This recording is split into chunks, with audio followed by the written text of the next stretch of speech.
Commander Zekar stood tall on the bridge of his massive warship called the Crimson Talon. His 4 yellow eyes looked at the bright display screen in front of him. Around his ship floated 300 other warships that belonged to the Vorthek Empire. Each ship was huge and dark with glowing patterns on their sides that pulsed like a heartbeat. These ships were not built like normal machines.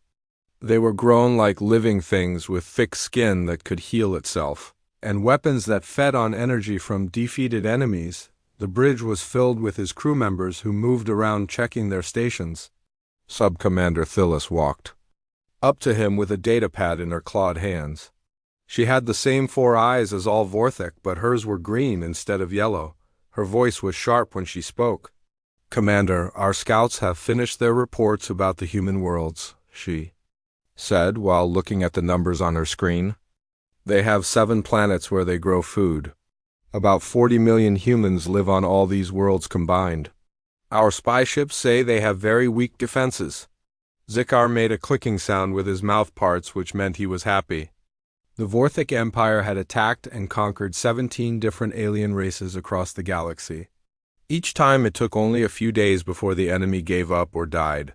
Humans looked just like all the others they had defeated before. They were spread out across many star systems, but they did not seem to have strong armies to protect themselves. "What about their space fleet?" Zekar asked while moving closer to the display screen. "Do these humans have any warships to fight us?" Thyllis touched her datapad and new information appeared on the main screen. 12 ships total in this system, Commander. They are flying patrol routes around the farming planets. Our measurements show each human ship is much smaller than even our smallest destroyer. The crew members on the bridge looked at each other and smiled. Their confidence was very high. The smallest Vorthek warship was twice as big as the largest human ship they had seen. The Empire ships were living weapons that had been grown in special pools over many years. Their hulls could repair damage by themselves, and their weapons got stronger every time they destroyed an enemy ship. "Begin moving forward," Zekar commanded in a loud voice. "All ships form Battle Pattern 7. We will show these humans what happens when weak species try to live in space that belongs to the Empire." The order went out to all 300 ships through their biological communication system. Each ship captain received the message through nerve connections that linked them to the fleet. Slowly, the massive formation began to move toward the human colonies. The Vorthak had never lost a battle that lasted more than a few hours. Every enemy they had ever fought either surrendered quickly or was completely destroyed. Zekar walked around his bridge looking at different stations. His officers reported that all weapons were ready and all ships were in perfect formation. The bioenergy readings showed that every ship in the fleet was hungry for battle. The living components of their vessels could sense the coming fight, and were preparing themselves. "How long until we reach the first human world?" Zekar asked his navigation officer. 6 hours at current speed, Commander," came the reply. "The humans will be able to see us coming long before we arrive." "Good," Zekar said with satisfaction. "Fear makes surrender much easier. When they see how many ships we have, they will understand that fighting is useless." What Commander Zekar did not know was that the 12 human ships his scouts had found were not the complete human fleet. Those patrol ships were just the ones that the humans wanted the Vorthek to see. Hidden in the shadow of a large gas giant planet, something much more dangerous was waiting. Captain Jake Morrison stood on the bridge of a ship called the UES Retribution. Unlike the curved organic shapes of Vorthek vessels, his ship had straight lines and sharp angles. Every part of it was built for one purpose, which was war. The hull was made of the strongest metal alloys that human science could create. The weapons were designed to punch through any armor that existed. The engines could push the ship faster than most aliens thought possible. "Sir," said Lieutenant Amy Carter from her position at the weapons control station. "Long-range sensors confirm 300 alien contacts approaching our system. They are maintaining the same formation our spy drones observed in their previous attacks." Morrison nodded his head slowly. His face showed no emotion, but his mind was working fast. Send the signal to our patrol ships. Tell them to begin their retreat pattern. Make it look real. Also send a message to Admiral Hayes that it is time to start the plan. The human patrol ships that the Vorthek had detected began to move away from the approaching enemy fleet. To any observer it would look like they were running away in fear. The small human vessels broke their organized formations and scattered toward their home planets. Some of them sent out distress signals that the Vorthek could easily intercept. Meanwhile, deep inside an asteroid field, 12 massive human warships waited in complete silence. These were not the patrol craft that the aliens had seen. These were humanity's real military ships. Each one was 3 times larger than the biggest Vorthek vessel. They had been hiding among the floating rocks for 3 days. Their crews ready for battle, the UES Retribution and its companion ships represented something that no other species in the galaxy had ever created. They were ships built by a race that had spent thousands of years fighting wars against enemies just as smart and dangerous as themselves. Every system on these vessels had been tested in real combat. Every weapon had been designed to kill opponents, who fought back with equal skill. Admiral Susan Hayes commanded the defense of the entire system from her flagship called the UES Devastator. She watched the tactical display as the alien fleet moved closer to the trap her forces had set. The retreating patrol ships were leading the enemies exactly where she wanted them to go. "Admiral," called Commander Pete Johnson from the communications station, "Captain Morrison reports that the enemy fleet has passed the point of no return. They are fully committed to attacking New Boston Colony." Hayes smiled, but her eyes stayed cold. "Signal all hidden ships. Execute Operation Mousetrap in 30 seconds. On the surface of New Boston Colony, families had gone underground into shelters that had been built for exactly this situation. They watched news feeds showing the huge alien fleet approaching their world. Children cried while their parents tried to stay calm. They had been told to trust their military to protect them, but seeing 300 enemy warships was terrifying. The adults tried not to show their fear, but inside they were all wondering the same thing. How could 12 small patrol ships stop such a massive invasion force? What they did not know was that their fate had already been decided by military planners who thought in terms of mathematics and strategy rather than fear and hope. Commander Zikar felt very confident as his fleet reached the outer edge of the human system. His sensors showed the small human patrol ships running away toward their colonies. It was exactly what he had expected to see. Every species they had conquered before had reacted the same way when faced with overwhelming force. "Sir," called his sensor operator suddenly, "I am detecting some kind of energy readings from the asteroid field behind us." Zikar turned toward the display screen with a puzzled expression. "What kind of energy readings?" "Unknown, Commander. The signatures are very large, but they were not there a moment ago." Before Zekar could respond, his worst nightmare began to unfold on the screen in front of him. Where empty space had been just seconds before, 12 enormous human warships were appearing. Their dark hulls reflected the light from the system's star as massive. Weapon systems began to power up. The Vorthek commander stared in shock at the impossible sight. "How did they hide ships that large?" he whispered. The human patrol ships continued their retreat exactly as Commander Zekar expected them to do. He watched with growing satisfaction as the 12 small vessels scattered in different directions like frightened animals.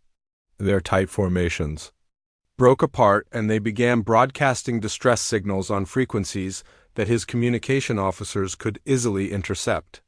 "The humans are fleeing toward their colony worlds," reported Subcommander Thalis while checking her sensor readings. "Should we pursue them immediately and destroy them before they can reach safety?" Zashar made the clicking sound that meant he was thinking carefully. "No, let them run to their planets. Fear will make them surrender much faster when they realize they cannot escape. But keep following them at the same speed. I want these humans to understand that running away will not save them."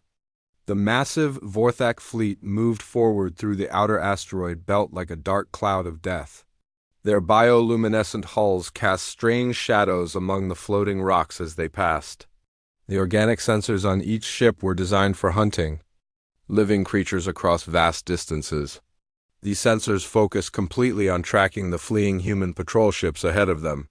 They failed to notice the enormous metal objects hiding within the asteroid field itself, deep inside the cover.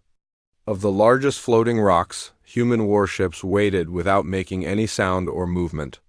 The UES Retribution and 11 other massive vessels hung motionless in space with their crews sitting at battle stations. These were not the small patrol craft that the Vorthak had been watching. These were humanity's true military ships, and each one was built for only one purpose, which was winning wars. Captain Jake Morrison stood on his bridge studying the tactical display screen as the alien fleet passed through the trap his forces had prepared. The enemy ships were moving in a straight line directly toward the human colonies, exactly as the battle planners had predicted they would do. "All weapon systems are loaded and ready to fire, Captain," reported Lieutenant Amy Carter from her station. "We have target locks on their command ships and are waiting for your orders to begin the attack." Morrison shook his head slowly. "Not yet, Lieutenant. We need to let them get much closer to the colony worlds. The plan requires them to be completely committed to their attack before we show ourselves." The waiting was the hardest part of any battle. Every crew member on the hidden human ships knew that families on the colony worlds were counting on them. Children were hiding in underground shelters while their parents tried to stay calm. The pressure to act immediately was enormous, but discipline was more important than emotion in military operations. Admiral Susan Hayes commanded the entire defense operation from her flagship called the Hughes Devastator. She had spent 3 years planning for exactly this situation. Every detail had been calculated and every possible enemy response had been considered. The retreating patrol ships were drawing the aliens exactly where she wanted them to go. "Admiral," called Commander Pete Johnson from his communication station, "Captain Morrison reports that the enemy fleet has crossed the point of no return. They are now fully committed to attacking New Boston Colony and cannot retreat without exposing their flanks to our hidden forces." Hayes allowed herself a small smile, but her eyes remained cold and focused. "Send the signal to all ships. Execute Operation Mousetrap in exactly 30 seconds. The Vorthak fleet reached what their commanders thought was the perfect position to attack the human colonies. Commander Zakar prepared to send the standard surrender message that the Empire always broadcast before destroying a planet. His communication officers were ready to transmit the demand in the human language which their spies had learned during months of observation. Suddenly his sensor operator called out in a voice filled with alarm, "Commander, I am detecting massive energy signatures emerging from the asteroid field behind our fleet." Zakar spun around toward the main display screen and his 4 eyes opened wide with shock and disbelief. Where empty space had existed just moments before, 12 enormous human warships were powering up their systems. Their angular hulls gleamed with the light of charging weapons that were unlike anything in the Vorthak military database. "This is impossible," he said in a whisper that carried across the silent bridge. "How did they hide such enormous vessels from our sensors? Our organic detection systems can find any living thing within 100 light years." But there was no time to figure out how the humans had accomplished this trick. The enemy ships were already moving, and their weapon signatures showed power levels that made no sense according to everything the Vorthak knew about space combat technology. The human warships emerged from their hiding places like predators that had been waiting patiently for the perfect moment to strike. Each vessel was a masterpiece of military engineering that represented centuries of human experience in building machines designed to kill other humans. Unlike the curved organic shapes of Vorthak ships, these vessels had straight lines and sharp angles that served no purpose except maximum efficiency in combat. Ken Morrison felt the familiar weight of command settle on his shoulders as his ship and its companions moved into attack position. "All stations report ready for combat operations," he announced to his crew. "This is not a training exercise. We are engaging a hostile alien fleet that has threatened our colonies and our families. Target priority goes to their command ships first. Open fire when all weapons have solid target locks. The UES Retribution had been designed according to principles that no other species in the galaxy had ever discovered. While aliens across the known worlds had developed their technology based on their natural biological strengths, humans had taken a completely different approach to building starships. Human vessels were created using the concept of maximum destructive power combined with maximum survivability. Every system had been tested in actual combat against other human opponents. Every weapon had been refined through centuries of warfare between equally intelligent and equally ruthless enemies. The result was a type of warship that other species were completely unprepared to face. Firing solutions locked on primary targets, reported Lieutenant Carter with professional calm. Main batteries are charged and ready, Morrison nodded once. Fire when ready. The first salvo from the human fleet was something that Commander Zikar would remember for the rest of his life if he survived the next few minutes. The weapons that the humans used were not energy beams or plasma cannons like every other species employed in space combat. They were magnetic acceleration devices that fired solid projectiles at speeds that approached a significant fraction of light itself. When the tungsten rods fired by the UES Retribution struck the lead ships of the Vorthic formation, the results were beyond catastrophic. The projectiles moved so fast that they passed completely through multiple enemy vessels before their kinetic energy was finally spent. Ships that had taken years to grow were simply torn apart in milliseconds. Zekar watched in absolute horror as the pride of his fleet vanished from existence. Not destroyed in the traditional sense of being burned by plasma or overloaded by energy weapons, but physically shredded by chunks of metal moving at impossible velocities. "Shields up, raise all defensive barriers," he shouted to his crew, but even as he gave the order he knew it would be useless. The organic energy shields that protected Vorthok ships were designed to deflect plasma bolts and energy beams. They had never been tested against solid matter moving at such incredible speeds. "Return fire, all ships return fire immediately," Zikar commanded with desperation growing in his voice. The Vorthak fleet tried to respond to the human attack, but their weapons had been designed to fight enemies that used similar technology. Their plasma cannons charged up and fired bright green energy bolts at the human vessels. The organic targeting systems locked onto the angular ships and unleashed everything they had. The alien plasma struck the human warships and splashed harmlessly against their armor plating like water hitting a stone wall. Where Vorthak vessels relied on energy shields and self-healing hull materials, human ships were simply built thick enough and strong enough to absorb tremendous punishment without failing. Captain Morrison watched the enemy fire impact his vessel's outer hull. "Damage control, give me a report on those plasma hits." "Minor surface scoring only, Captain," came the immediate reply. "No penetration of the main armor.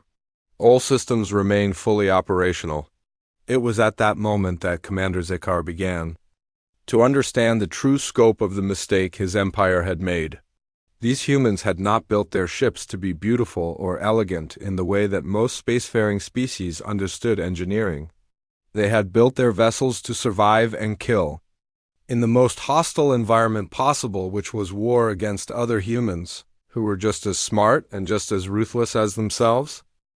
Captain Morrison's voice rang across every station on the bridge of the UES Retribution as his ship and its 11 companions moved into full combat formation. "All crew members, this is your captain speaking. We are now engaging a hostile alien fleet that has threatened our colonies and our people. Every shot we fire today protects the families who are counting on us. Make every round count." The human warships represented something that no other species in the galaxy had ever created, or even imagined possible. While alien races across the known worlds had developed their military technology based on their natural biological advantages, humans had taken a completely different path that other species could not understand. Human starships were built according to one simple principle, which was maximum killing power combined with maximum ability to survive enemy attacks. Every component had been designed and tested through countless wars that humans had fought against other humans. Every weapon system had been refined through centuries of combat against opponents, who were exactly as intelligent and exactly as ruthless as the humans themselves. "All weapon systems report ready to fire," announced Lieutenant Amy Carter from her position at the weapons control station. "We have solid target locks on their command vessels and heavy cruisers." Morrison studied the tactical display that showed the positions of all enemy ships. "Begin firing sequence. Target their command structure first to disrupt their coordination. Then move to their heavy weapons platforms, the magnetic acceleration cannons that served as the primary weapons on human warships were unlike anything that existed in the military arsenals of other spacefaring species. These railguns fired depleted uranium projectiles at velocities that approached 30,000 kilometers per second. When such projectiles struck an enemy vessel, the results were beyond devastating. The first full salvo from the human fleet struck the Vorthak formation with the force of multiple nuclear explosions. Commander Zekar watched in complete horror, as his flagship sister ship, the Crimson Death, simply ceased to exist. The tungsten rod that hit it passed through the entire length of the vessel and continued on to strike two more ships behind it. "Emergency maneuvers," Zekar shouted to his navigation officer. "All ships scatter and begin evasive patterns immediately." But the Vorthak ships had been designed for hunting prey that ran away, not for fighting enemies that shot back with equal or greater skill. Their organic hulls were graceful and efficient for long-range patrol missions, but they were not built for the kind of violent maneuvering that space combat required. Subcommander Thalis called out damage reports as they came in from across the fleet. "Sir, we have lost 67 ships in the first 2 minutes of combat. The human weapons are penetrating our shields and armor like they do not exist." The problem was exactly what Thalis had described. Vorthak defensive systems had been designed to protect against energy weapons like plasma cannons and particle beams. Their organic shields could deflect or most forms of directed energy, but they had never been tested against solid projectiles. Moving at relativistic speeds, Admiral Susan Hayes watched the battle unfold from her command position aboard the UES Devastator. She had studied recordings of every military engagement that the Vorthak Empire had fought over the past 50 years. Their tactics were predictable because they had never faced serious opposition before. "Signal all ships," she commanded. "Execute. Battle Plan Alpha 7. I want their fleet divided into smaller groups that we can destroy one section at a time." The human vessels moved with a coordination that seemed impossible for such massive ships. Unlike the organic Vorthak vessels that moved like individual living creatures, the human warships functioned like parts of a single, enormous organism. Each ship's position had been calculated to provide covering fire for its companions while maximizing the combined effectiveness of their weapons. Captain Morrison watched as his tactical officer marked new targets on the display screen. "Enemy flagship identified and locked. Range is 150,000 kilometers. We have a clear firing solution." "Take the shot," Morrison ordered without hesitation, the railgun projectile that struck. Commander Zekar's ship arrived without any warning that the Vorthak sensors could detect. There was no energy signature to track and no plasma trail to follow. One moment the Crimson Talon was leading the alien fleet, and the next moment a chunk of depleted uranium moving at 30,000 kilometers per second had passed through its command center. Zekar found himself floating in the wreckage of his bridge with emergency atmosphere masks dropping from the ceiling. Around him, the sophisticated bioneural networks that controlled his vessel sparked and died as their organic components were destroyed by the kinetic impact. Through the gaping holes in his ship's hull, he could see the larger disaster that was happening to his entire fleet. The human ships were not firing randomly, or wildly like most species did when they panicked in combat. Instead, they were executing a battle plan that had obviously been prepared well in advance of this engagement. Each shot was carefully aimed to cause maximum damage to the Vorthak formation while disrupting their ability to coordinate a response. "Sir," gasped Alice through her emergency breathing apparatus. "We have lost over 100 ships and the fleet is beginning to break apart. Our captains are requesting permission to retreat." But breaking formation and attempting to flee was exactly what the humans had been waiting for. Admiral Hayes smiled coldly as she watched the alien vessels begin to scatter on her tactical display. "All ships execute Phase 2 of the engagement plan."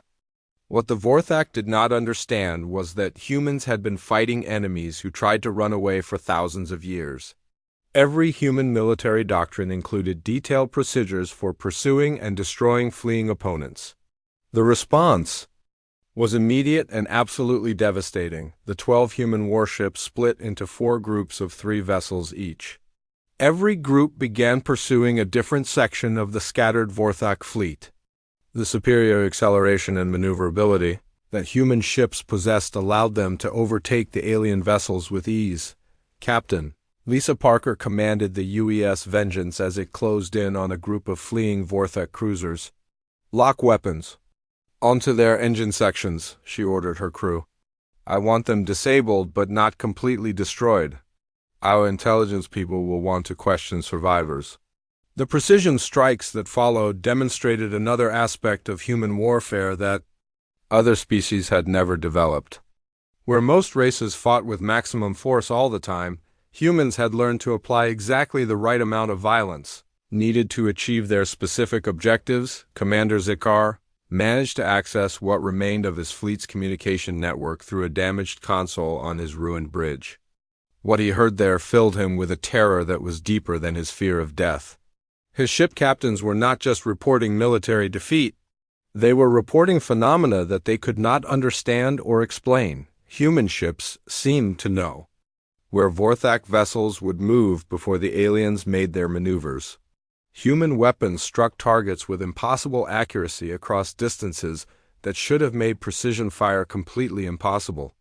Human tactics suggested that they had somehow studied Vorthak military procedures before this battle had ever begun. The truth was both simpler and more terrifying than Commander Zikar could have imagined. Humans had spent their entire history fighting wars against enemies who were exactly as intelligent, exactly as resourceful, and exactly as desperate as themselves. Every trick that the Vorthak might attempt in this battle had already been tried by human opponents in previous wars and successfully countered by human defenders. "Admiral Hayes to all Vorthak vessels," came a transmission that cut through the static of damaged communication arrays. "You have 30 seconds to power down your weapons and prepare to surrender. Any ship that attempts to flee this star system will be destroyed. Any ship that continues to resist will be destroyed. You will surrender your vessels and crews for processing or you will die." There was no anger in the Admiral's voice and no hatred or desire for revenge. It was simply a statement of fact delivered with the calm certainty of someone who held absolute power over the situation and knew exactly how to use it. Zikar realized that his species had made a fundamental error in their assessment of what humans actually were. They had seen the scattered farming colonies and small patrol craft and assumed they understood human military capabilities.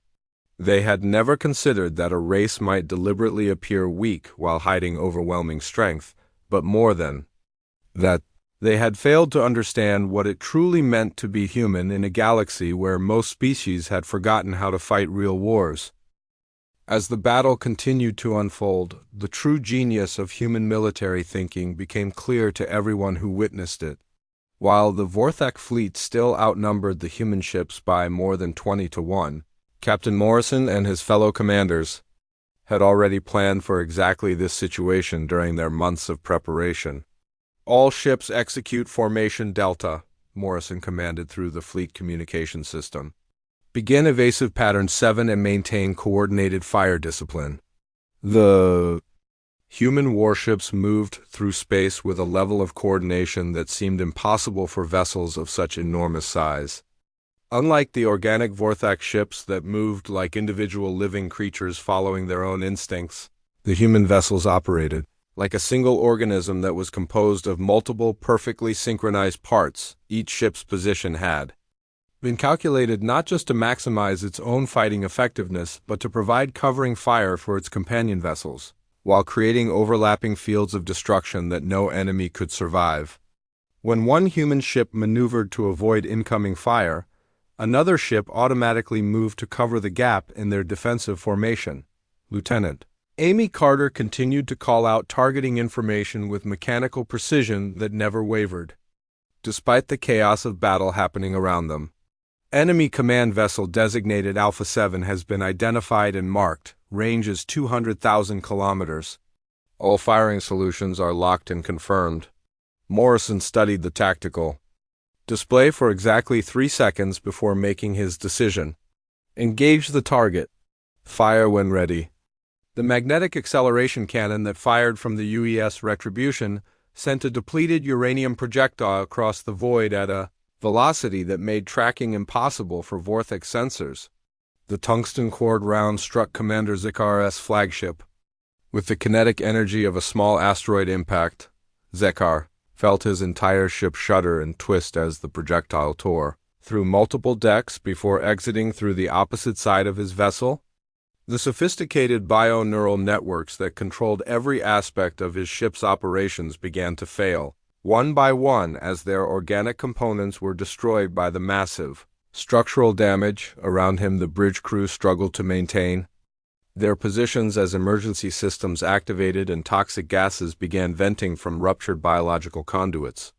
Through the growing holes in his ship's hull, Zekar could see that his personal disaster was just a small part of the larger catastrophe that was destroying his entire fleet. The human ships were not simply firing at random targets or shooting wildly in the hope of hitting something important. Every shot was part of a carefully planned sequence that had been designed to achieve maximum damage while using minimum ammunition. They were targeting command ships to disrupt Vorthic coordination, weapons platforms to reduce return fire, and engine sections to prevent escape. "Sir," called Subcommander Thalis through the smoke and sparks that filled the bridge, "we have lost 147 ships in less than 10 minutes. The fleet structure is completely broken and individual captains are making their own decisions about whether to fight or flee." But individual decisions and broken formations were exactly what human military doctrine was designed to exploit. Admiral Hayes watched her tactical display as the Vorthic fleet began to scatter in dozens of different directions. "Signal all human vessels. Execute Pursuit Protocol Gamma. I want every enemy ship either captured or destroyed." What the Vorthic did not understand was that humans had been fighting opponents who scattered and fled for more than 10,000 years of recorded military history. Every human battle plan included detailed procedures for hunting down and eliminating enemies who broke formation and tried to escape. The response from the human fleet was swift and absolutely merciless. The 12 warships divided into smaller hunting groups, with each group assigned to pursue and destroy a specific section of the fleeing alien vessels.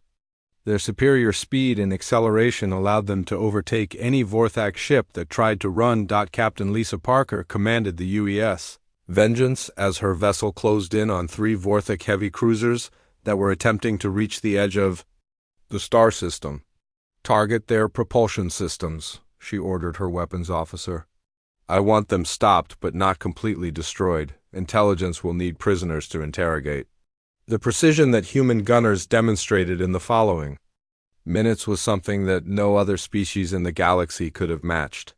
Where most races in space combat fired with maximum power and hoped for the best results, humans had developed the ability to place their shots with surgical accuracy even across vast distances. Each magnetic acceleration round was calculated to strike exactly the right spot to disable an enemy vessel without causing unnecessary destruction. Engine compartments were targeted to stop ships from escaping. Weapon sections were hit to prevent return fire. Command centers were struck to eliminate resistance leadership. Commander Zekar struggled to access his fleet's communication network through a damaged console that sparked every time he touched it. What he heard when he finally connected to the command frequencies filled him with a horror that was worse than the fear of his own death. His ship captains were reporting things that made no sense.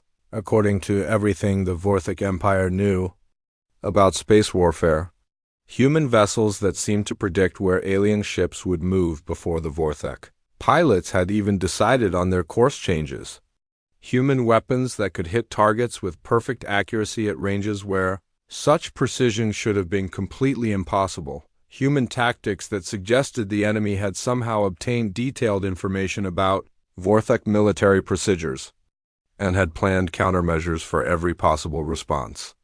It was as if the humans had been preparing for this specific battle for months, or even years before it actually happened. The truth was both simpler and more terrifying than anything Commander Zakar could have imagined. Humans had indeed been preparing for this battle for exactly 3 years. They had studied every engagement that the Vorthic Empire had fought during their expansion across the galaxy. They knew Vorthec ship designs, weapons capabilities, tactical doctrines, and command procedures, but more importantly, humans had spent their entire species' history fighting wars against opponents who were exactly as intelligent, exactly as cunning, and exactly as ruthless as themselves. Every human military tradition had been tested in combat against human enemies who thought like humans, planned like humans, and adapted like humans. When the Vorthic Empire decided to attack human colonies, they were not engaging farmers and traders who had been forced to defend themselves. They were challenging the descendants of every great military leader in human history. They were fighting against a species that had refined the art of warfare through 10,000 years of constant practice. Admiral Hayes to the Vorthak fleet came a transmission that cut through the static of battle damage. You now have 15 seconds to surrender or be destroyed. This is your final warning. Admiral Hayes spoke with the calm authority of someone who had studied this exact situation in military academies and war colleges. Her voice carried no emotion because emotion was not useful in combat operations. There was only the mathematical certainty of superior preparation meeting inferior opposition. Zakar looked around, his ruined bridge at the faces of his surviving crew members. In their 4 eyes he could see the same realization that was growing in his own mind. The Vorthic Empire had not simply lost a battle. They had encountered something that no species in the galaxy was prepared to face. They had met humans at war. And humans at war were unlike anything else in the universe. In the aftermath of the battle, Commander Zakar found himself aboard the UES Retribution as a prisoner of war. His wounds had been treated with medical efficiency that surprised him greatly. The humans showed no cruelty toward their defeated enemies, but they also showed no mercy to those who had threatened their people and their worlds. The medical bay where Zakar recovered was clean and well organized. Human doctors had used their advanced healing technology to repair the damage from decompression and shrapnel wounds. They spoke to him politely, but their eyes remained cold and professional. He was an enemy who had been defeated. Nothing more and nothing less. Dr. Morrison entered the holding area where Zakar was confined 3 days after the battle had ended. The human officer appeared younger than the Vorthic commander had expected, but his eyes held a hardness that spoke of long experience with violence and death. "You are wondering how we did it," Morrison said, without any introduction or polite conversation. "You want to know how 12 ships destroyed a fleet of 300 vessels in less than 1 hour." Zakar's mandibles clicked weakly as he tried to form words. "Your technology is clearly much more advanced than our intelligence reports indicated. We were not prepared for such superior weapons and defenses." Morrison shook his head slowly. "Our technology is not that much better than yours, Commander. Different in design and application, yes, but not overwhelmingly superior in terms of basic capabilities. Do you really want to know what happened out there?" The human captain activated a holographic display that showed the complete battle from multiple camera angles. Zakar could see his own fleet's approach, the apparent retreat of the human patrol ships, and the devastating emergence of the hidden battle group that had destroyed his forces. "You came here expecting to fight farmers and colonists," Morrison continued while the images played on the screen. "You never bothered to learn about what humans actually are or where we come from." The display showed detailed cross-sections. of both human and Vorthak vessels.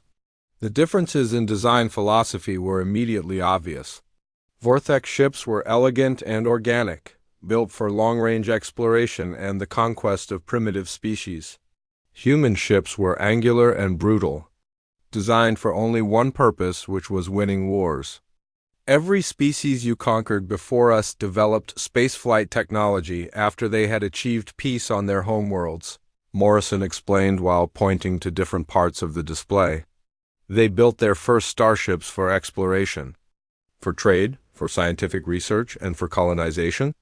When they were forced to fight, they had to adapt civilian technology for military purposes. Zakar watched the replay of his fleet's destruction with growing understanding of what had really happened. The mathematical precision of the human attack was becoming clear to him. Every shot had been calculated for maximum effect. Every maneuver had been planned to achieve specific tactical objectives. Humans are completely different from every other spacefaring race, Morrison said quietly. We did not develop interstellar travel until after we had already perfected the art of warfare. We had been killing each other with increasing efficiency for more than 10,000 years before we ever left our home planet Earth. The holographic display changed to show the construction process for human warships. Every system was designed to military specifications. Every component was built to survive combat damage. Every weapon was tested against targets that could fight back with equal skill and determination. When we built our first starships, we built them as weapons of war. Morrison continued. We did not make the distinction between civilian and military vessels that other species consider normal. Every human ship is designed to fight and survive in combat if necessary. Zakar's 4 eyes focused on the human captain with new understanding. But that cannot be the only difference between our species. Superior ship design alone would not account for such a complete victory. Morrison smiled, but there was no warmth or humor in his expression. You are correct, Commander. Ship design is not the real difference between humans and other species. The real difference is that we have been fighting opponents who are exactly as intelligent as we are for our entire recorded history. The display changed again to show historical battles from human military history. Ancient armies clashing with swords and spears, medieval knights charging across battlefields, modern soldiers fighting with advanced weapons and tactics. In every image, humans were fighting other humans. Every human military commander has studied thousands of battles where the enemy was human, Morrison explained. Where the enemy thought like a human, planned like a human, and adapted like a human. Where the enemy was just as smart, just as ruthless, and just as determined to win as we were. The implications of this statement began to sink into Zakar's mind. If humans had spent their entire history fighting opponents who were their intellectual equals, then their military doctrine would be unlike anything that other species had developed. When you attacked our colonies, you were not fighting farmers and explorers who had been forced to defend themselves, Morrison said with quiet intensity. You were fighting the descendants of every great military leader in human history. You were fighting a species that has refined warfare into a precise science. Admiral Susan Hayes entered the holding area with her presence commanding immediate attention from everyone present. Commander Zakar, you will be interested to learn that your Empire's ruling council has agreed to accept our peace terms. Complete withdrawal from human space, immediate cessation of all military expansion, and full reparations for the species you have conquered. Zakar stared at her in complete disbelief. The council would never agree to such demands. They would rather fight to the death than accept such humiliation. The council received a practical demonstration of human capabilities, Hayes replied, with calm satisfaction. 12 human warships appeared in orbit around your capital world exactly 1 hour ago. They delivered our terms directly to your government in person. The true scope of human military capability was now becoming clear to the defeated Vorthak commander. While his fleet had been focused on this single battle in this one star system, humans had been executing a coordinated campaign across multiple worlds and star systems simultaneously. How many ships do you actually have? Zekar asked in a voice barely above a whisper. Hayes and Morrison exchanged meaningful glances before the Admiral answered. Enough to protect what we value, Commander? More than enough? As Zekar was escorted back to his cell to await transport to a prisoner exchange, he reflected on what his species had learned through their devastating defeat. They had encountered their first human warships and been completely annihilated within minutes of the engagement beginning, but the real destruction had occurred long before the first shot was fired. It had happened the moment the Vorthic Empire decided to threaten something that humans were prepared to die to protect. The moment they chose to fight a species that had spent 10,000 years learning how to win wars against opponents just as intelligent as themselves. 3 days later, the human colonies celebrated their liberation while military engineers began salvaging useful technology from the wreckage of Vorthek ships. The organic vessels would provide valuable scientific insights, but more importantly, their defeat would serve as a clear message to any other species that might consider human space as a target for conquest. Captain Morrison stood on his bridge, watching the last of the alien vessels being escorted out of the star system under heavy guard. Lieutenant Carter approached with a communication tablet containing new information. Sir, we are receiving diplomatic contact requests from 17 different alien species. It appears that news of this battle has spread throughout this region of the galaxy very quickly. Morrison nodded his approval. Forward all diplomatic communications to Admiral Hayes and inform the diplomatic corps that any meetings will be conducted according to human protocols, at locations of our choosing with full human security measures in place. As the UES Retribution and its companion ships returned to their patrol positions, the galaxy began to adjust to a new political reality. Humanity had announced itself not as just another spacefaring species seeking trade and peaceful exploration, but as something completely unprecedented in galactic history. They were a race of warriors who had turned their talent for destruction into a tool for protecting the things they valued most. The Vorthic Empire's expansion had ended not with a gradual military defeat or a negotiated surrender, but with the absolute demolition of their military power in a matter of minutes. Other species throughout the galaxy would remember this lesson well.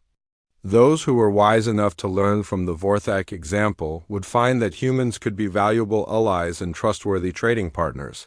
Those who were foolish enough to ignore the warning would discover what the Vorthak had learned too late. When humans said they were prepared to fight for something, they meant they were prepared to win.